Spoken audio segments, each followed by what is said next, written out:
Thank you very much. Let me start by welcoming you all, ladies and gentlemen. Good afternoon. Commissioner General for KRA, Mr. Humphrey Watanga, our panelists. We also have with us today the chairman of the Micro and Small Enterprise Association, Mr. James Mureo. I am privileged to be here to give some perspectives from the side of government on this very important summit that we are holding today. It's a shame that I would have wanted to be here for all the 3 days because I find every other topic that's being discussed here of immense interest to me personally and most important to the government of Kenya. In most countries, the biggest impediment to transforming tax regimes, and especially on the issue of digitization and modernization, is one animal known as political goodwill. Luckily in Kenya, the government of Kenya has taken the deliberate decision that modernizing our tax system and the tax regime is not a nice to have. It's an imperative. It's something we have to do. So therefore, we are already starting from a pedestal of acceptance. As a matter of fact, it is His Excellency the President, Dr. William Ruto, who pushes the extra mile and the extra pedal on the front of transforming our tax regime, as opposed to the other way around. You know, in other countries or even in previous administrations, you find that there was will from among the technocrats, the revenue authorities, treasuries, to modernize, but they got into the handwits of political goodwill. And why is it important for us to modernize our tax systems? First of all, there is something that is happening not just in Kenya, but across Africa, and especially because of whatever is happening within the developed economies, principally the US economies, the high interest rates.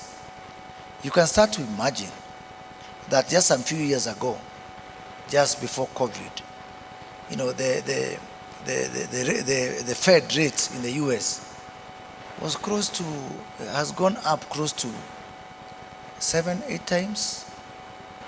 Just the Fed rate.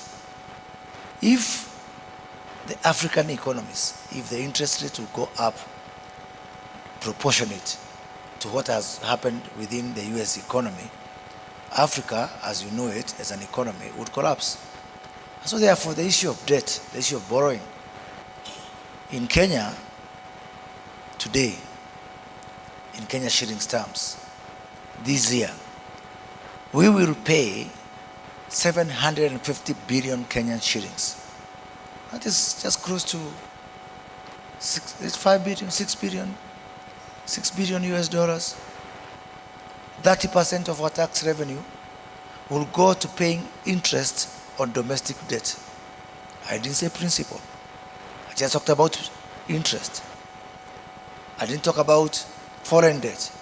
I just talked about domestic debt. And so therefore, the money that was collected today from 8 o'clock to maybe around now, we've just been working for people who lend money to government.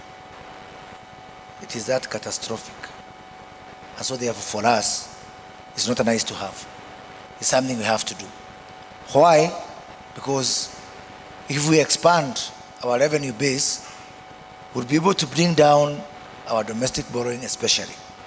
And with the domestic borrowing coming down, we'll be able to bring down the interest rate and especially create an impetus for the private sector credit. And that for us is very important because it is the only way to jumpstart this economy. We have done everything we can, mostly on the expenditure side. I know there's still some things we can do, but we have stretched it to the limit. The only opportunity we have for us to grow and to jumpstart our economy is to work on the revenue side.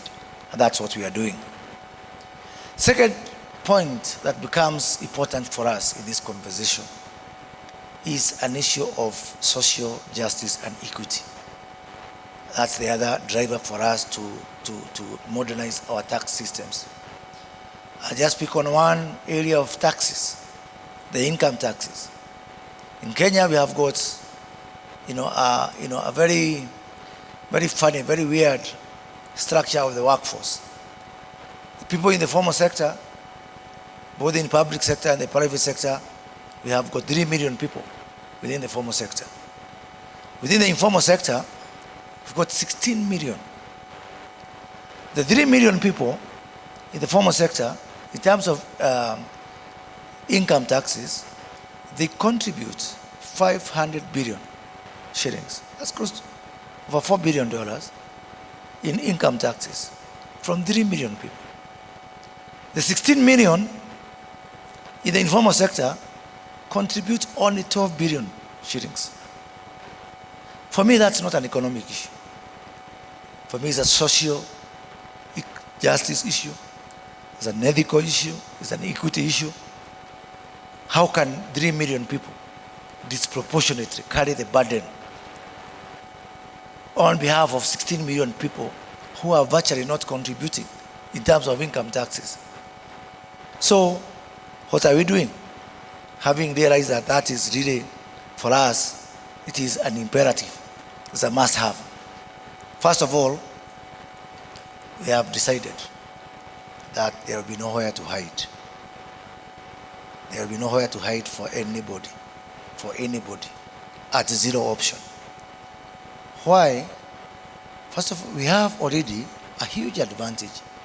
The level of digitization, digital payments of the Kenyan economy can be, other countries can look at it green with envy. And I'm sure you've got a lot of people here from international audience. So the base is already there. Because Kenya is the only country where someone who has never gone to school cannot construct a sentence in English, but they can use digital payments through MPesa. What an advantage. It is better than the gold mines of Zimbabwe. It's better than the diamonds of South Africa. It's better than the oil of Nigeria. It is a resource that Kenya is extremely proud of, where you have almost virtually the entire economy having embraced digital technology. And we are doing that across other spectra. Last year, we were able to distribute fertilizers to 6.4 million farmers using e-voucher and digital technology, to people, most of them, who are largely illiterate. But the voucher was sent to their phone. We were able to cut losses and corruption and deliver fertilizer straight to the farmer, proportionate to the size of their land holding. A very huge, very, very, very huge, development. Starting this year, every Kenyan who is over 70-year-old is receiving money. 1.9 million Kenyans are receiving money from government for social protection, again using mobile money and digital technology. So we are there. It's not a big job for us to do. And because the base is there and the will is there, what we are now doing is just going to implement this. The gentleman from Safaricom has told you about our pay bills, our till numbers from our digital, from our mobile money. Today at KRA, the people who have the devices for VAT, the ETR devices, they are only 200,000. Combined, all our telcos and the banks who are doing mobile money, we've got what we call digital touch points for payments, 2 million of them, 10 times the ETRs we have at KRA. That just speaks to the huge opportunity that Kenya has to even have what I would call the early harvest of digitizing our revenue framework. And that's what we are going to do. We've agreed with the Commissioner General here that all those pay bills, Mr. James Mureo, because they are your members, they are your customers, please whisper to them that come Christmas 2024, all pay bills will also be virtual ETRs for purposes of KRA. And I know there's going to be some noise, but I also want you to tell me, where did we agree that someone will not pay taxes? Maybe I missed that memo. As far as I know, paying taxes is within our constitution, is within our law. And by the way, when those people come to the tax bracket, maybe soon we can, for those 3 million unfortunate guys who are today paying taxes, probably we'll be able to lower the tax, the income tax for them. As our Cabinet Secretary for National Treasury said, once we net those people, the prospect of reducing our VAT, for example, from 16% to 14% will start to become a reality. This burden must and will be carried and shared by everybody. Take that to the bank. Second front is on the issue of silos. We are operating in silos. We have got just mountains and islands of people with information, which makes it very difficult for us to be able to even implement some of the topics that I've had here about AI and all that. And I like the gentleman from the UK who has said that the culture must be built. The culture of paying taxes must be built.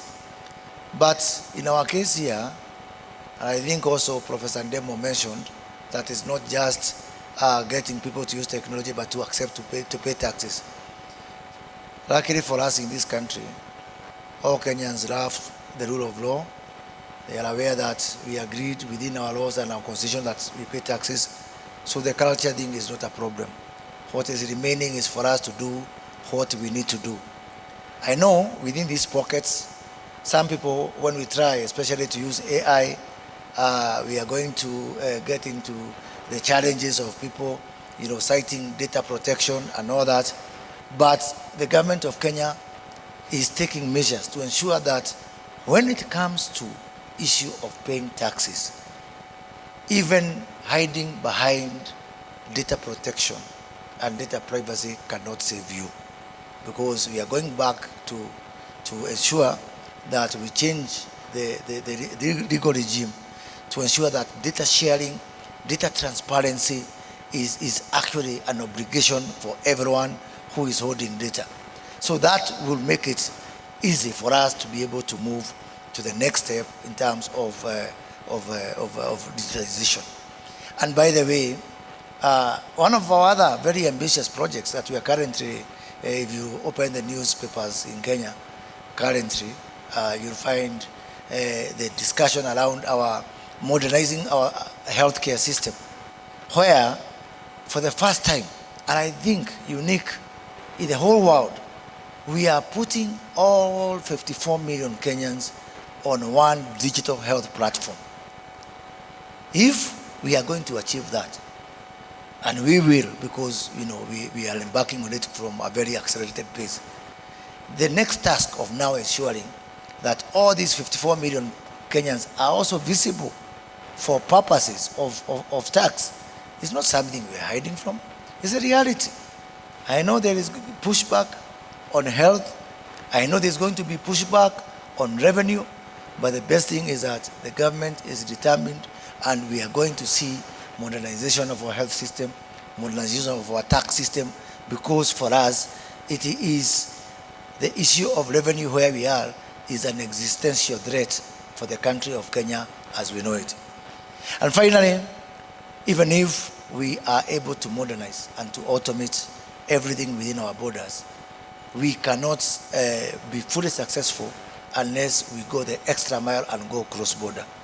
So this morning we were I was delighted to hear that in the UK, they don't just look at compliance from within the borders. We have to go cross-border, integrate with customs authorities in other countries, trade facilitation systems, port community systems, any other source of information that can be able to ensure that we are as accurate and we are on point as much as possible, because for us, it is not a nice to have, it's a must have. Thank you very much.